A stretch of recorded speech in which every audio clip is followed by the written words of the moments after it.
Welcome everybody, my name is Lori Gagne and I'll be bringing you Relic News. I'm really excited about tonight's episode, so we're going to get right to it. I'll be starting off with Dirty Money. Some of you may know him through the Canadian Metal Detecting Forum or as Iron Patch on TreasureNet. Now when he was 14 years old, him and his friend were going down to the park. When they got to the park, they had seen his friend's father metal detecting. This is the very first time he had seen somebody metal detecting, and he was totally fascinated. Now 14 years later, he had purchased his first metal detector, and it's been approximately 14 years that he's been metal detecting. Now, if you ask him what his favorite find is, it would have to be his War of 1812 officer's button. This button is from the 104th Regiment.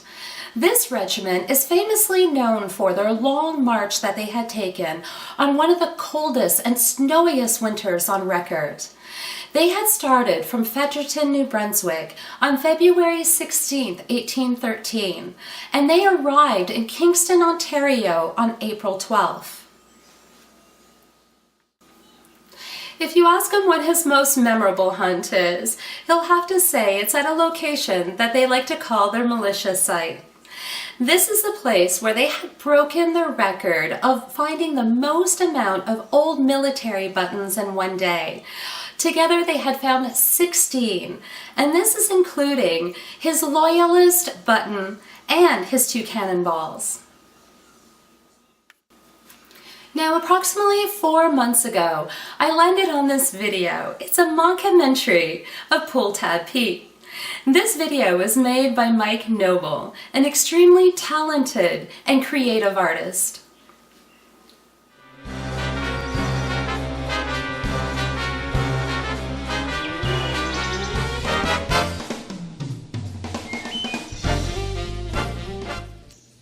I enjoy the hobby of metal detecting. Just getting out into the woods, into a park. Where do they always come from? I just always wondered where they always came from. And it's in the woods, it's in parks. It doesn't discriminate where it's going to be. It's going to be there.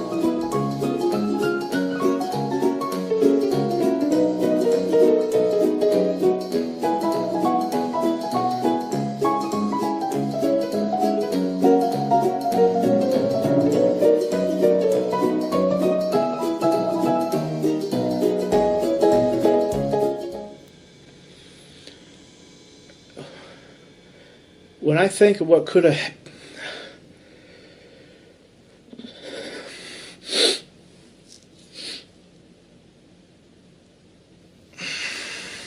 Are you all right?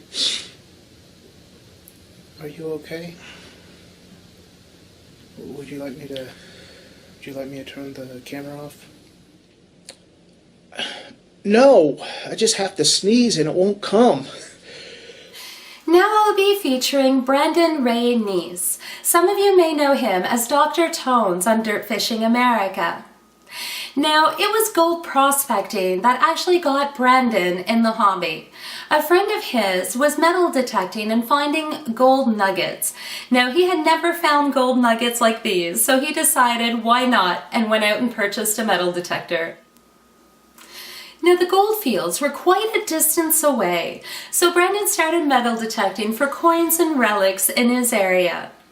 Now, on the Christmas of 2012, his mother had purchased him a GoPro.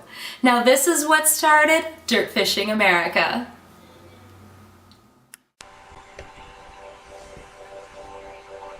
This is me. My name is Brandon, and these are my friends, Eric and TJ. But some of you might know us as Dr. Tones, Dirt Diggler, and Pighead from our not-so-famous YouTube series, Dirt Fishing America, which consists of a handful of home-produced videos that chronicle the days and the lives of 3 dudes from Idaho that like to metal detect for treasure. We're about to embark on the treasure hunting expedition of a lifetime. Over the next 14 14 days, we'll be traveling over 3,000 miles to hunt alongside of some of the world's best treasure hunters.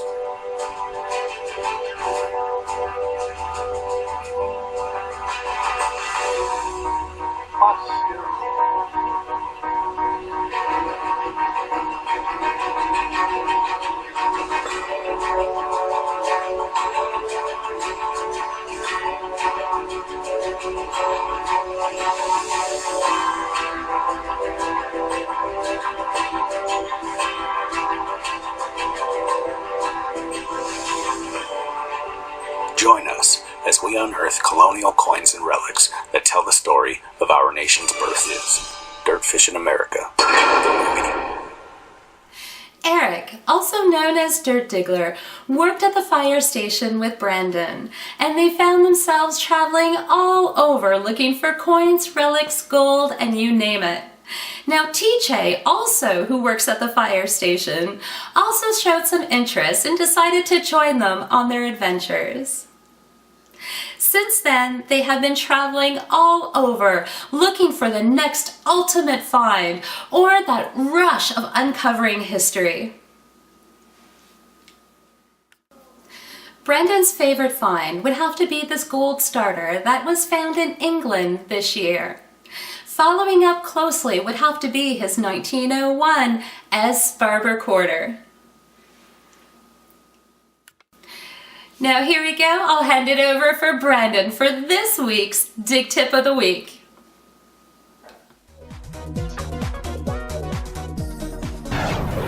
Hey guys, Dr. Tones here from Dirt Fishing America. Today's metal detecting tip comes straight out of my new book, The Metal Detecting Bible. When you're going up to knock on a door to try and gain permission, leave your digging clothes, your digging apparel at home. You want to dress nice, but not overly nice. You know, you don't want to look like a bum, and you don't want to be wearing a tuxedo either. So basically just look like a normal, average human being. Leave your metal detector in the car. Don't bring it. Don't even set it somewhere where it's visible. Don't hold anything in your hands that looks like you're selling something.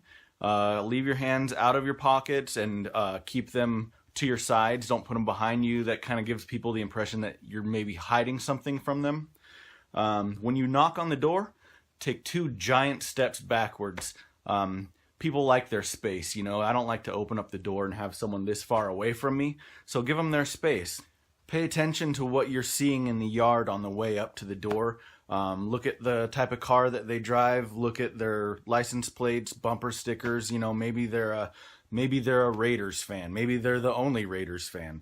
And you know, what you're trying to do is establish trust with these people as soon as they open the door. The faster you can establish that bond, the faster you're going to get permission. And I guarantee you, if you follow some of these simple tricks, your permissions are going to increase tenfold.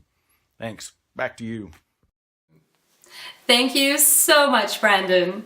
And now I'll be featuring Clinton Cole. Clinton Cole is from Missouri. Now, one day a friend of his asked him if he would like to tag along looking for Native American artifacts. Here is a clip from one of his favorite and most memorable finds. We've been a long ways today, and we found some brokes. I am going to be in awe.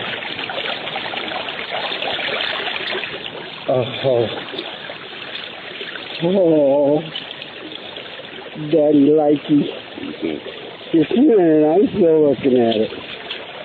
Oh my goodness gracious. That's pretty. I'm in awe. That's pretty. I'll get back with you. Makes a long walk worthwhile. Clinton has to say his favorite thing is the sense of awe that he feels when he holds these artifacts, just to think they are from the beginning of mankind. Clinton will also be co-hosting the North Central Missouri Artifact Show being held January 16th in Trenton, Missouri. Now this next clip I'll be showing you was from Don Botting.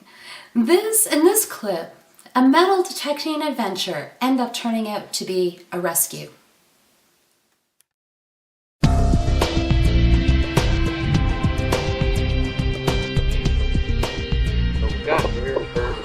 barking.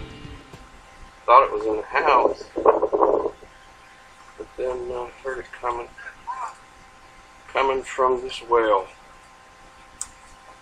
And heavens forbid, Lassie has fallen into the well. Puppy dog. You can't see it. He's down in there. We're going to try to get him out. There he is. He's a big old dog. He is a big dog. And that's a deep well. Okay.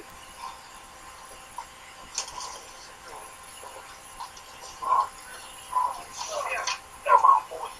All right. How are you doing, huh? How are you? You're a good dog. Good job, dude. High five. So get back with you if we find anything else. Congratulations, guys, on that fantastic rescue. Now I'll be featuring Rob Garant from Ontario, Canada. He has been metal detecting approximately 15 years now with his best friend Jimbo. Now, he had seen somebody out in the fields beside his work metal detecting, and finally one day decided to go and talk to him. Within a few weeks after that, they had their first metal detector.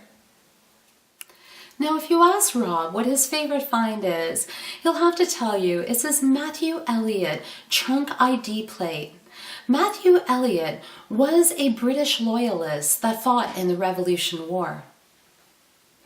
Thank you, everybody, for joining me on this week's episode of Relic News, and I look forward to seeing you all next week.